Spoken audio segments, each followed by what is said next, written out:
তো আসতে বলেন না, আমি আমার সাথে চ্যালেঞ্জ করলাম, তো ওপেন চ্যালেঞ্জ। আর নাইলে 1.5 কোটি টাকার ভিতরে 1,45,00,000 টাকা আপনার নাই। আমি তো ছবি বানাতে চাচ্ছি না, অন্য জোর করে বানাইতেছে। আমি হয়তো আমি ডিরেকশন নাও দিতে পারি।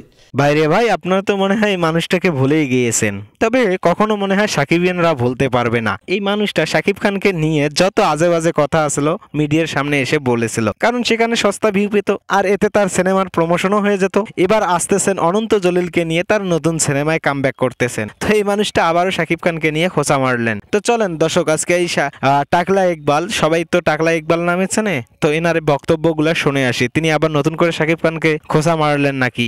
না, আমি তো এক সত্য কথা, আমি 10 বছর কার সাথে চলছি, আমার মিস্টেক। হ্যাঁ, আমি পরে যা বুঝতে পারছি যে টোটালি আমার মিস্টেক। ঠিক আছে, কিছু কিছু ব্যাপার আছে, মানে বিপদে বলে মানুষের বাপরাও ডাকে, তখন বাপও ডাকছিল আমারে। ঠিক আছে, যে কোনো একজন, নাম বলবো না আমি। ঠিক আছে, তো বিপদ শেষ, বাপ ডাকা শেষ। কিন্তু অনন্তজলির ভিতরে সেই জিনিসটা নাই।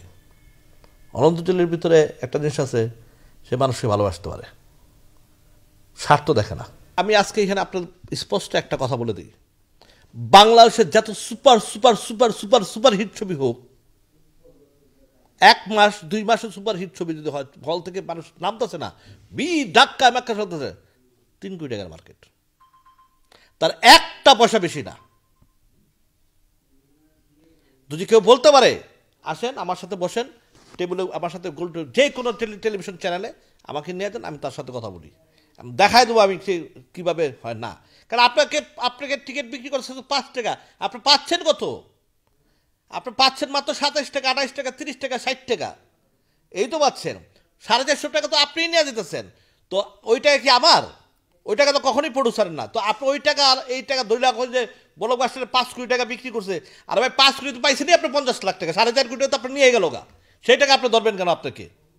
আর এই টাকা ধরে যদি বলেন যে আমার ছবি 10 কোটি কামাইছে, 5 কোটি কামাইছে, এটা কি এটা হয় কোনো কথা? আমি তো ভাই আমার ছবি তো 5 কোটি টাকা বানাইছি, ছবি পাইলাম 3 মাস হাউসফুল সুপার হিট হয়ে পাইলাম 50 লাখ টাকা, কিন্তু কামাইছে তো 5 কোটি টাকা। 5 কোটি টাকা কে নিল? তারাই তো নিয়ে গেল। বাংলাদেশে ব্লকবাস্টার বলতে কোনো কথাই নেই এই মুহূর্তে। যদি আজ থেকে সেই আমরা যেতাম, মেগা স্টার ছিল উজ্জ্বল ভাই, তো সারা বাংলাদেশে কি আরেকটা মেগা স্টার জন্ম হবে উজ্জ্বল ভাইয়ের মতো? উজ্জ্বল ভাই একটা ছবি বানাইছে নসিব, সেই নসিবকে বাংলাদেশে কীভাবে চলছে জিজ্ঞেস করে দেখেন মানুষদেরকে।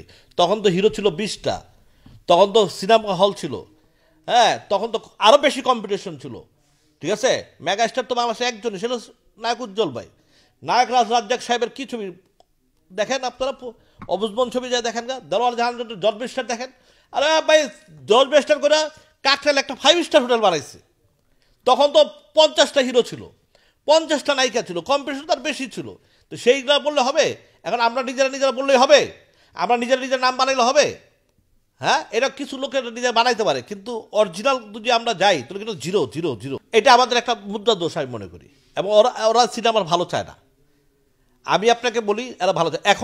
এখনকার যারা অভিনয় করতে আসছে তারা বলে আমি দেশের জন্য কাজ করি। আমি বলবো তোরা তো ছাগল বেটা, দেশের জন্য কাজ করছ কেন? তোর টাকার জন্য কাজ করস। আমি যদি বলি ভাই আমি একটা দেশের ছবি বানাবো, আপনাকে 1 টাকা দেবো না, তুই করবো জীবনে কাজ? কোনোদিন করবে? কোনোদিন করবে না। বড় বড় টেলিভিশনে বলে যে আমি দেশের জন্য কাজ করি, না, আপনি টাকার জন্য কাজ করেন ভাই। আপনাকে যদি বলি ঠিক আছে ভাই আমি একটা দেশের একটা ছবি বানাবো, আপনাকে 1 টাকা রেমিশন দেবো না, সে আমাকে কি বলবো জানেন? ভাই আমার তো শিডিউল নাই, ভাই আমার তো এটা নাই, আমার তো ওইটা নাই, আমার তো এই সমস্যা। ঠিক আছে, এখন যারা আসে তারা টাকার জন্য কাজ করে। আর তখন কিন্তু প্রডিউসারের কাছে টাকা না থাকলেও, ডিরেক্টরের কাছে টাকা না থাকলেও, উল্টা হিরো টাকা দিয়ে বলতে ভাই ছবিটা রিলিজ করেন। ডিফারেন্স হচ্ছে এইটা। ওই দিন যেদিন না আসবে, ওই দিন যে এই ইন্ডাস্ট্রি সেদিন থেকে দাঁড়াবে না। তো আসতে বলেন না, আমি আমার সাথে চ্যালেঞ্জ করলাম, তো ওপেন চ্যালেঞ্জ।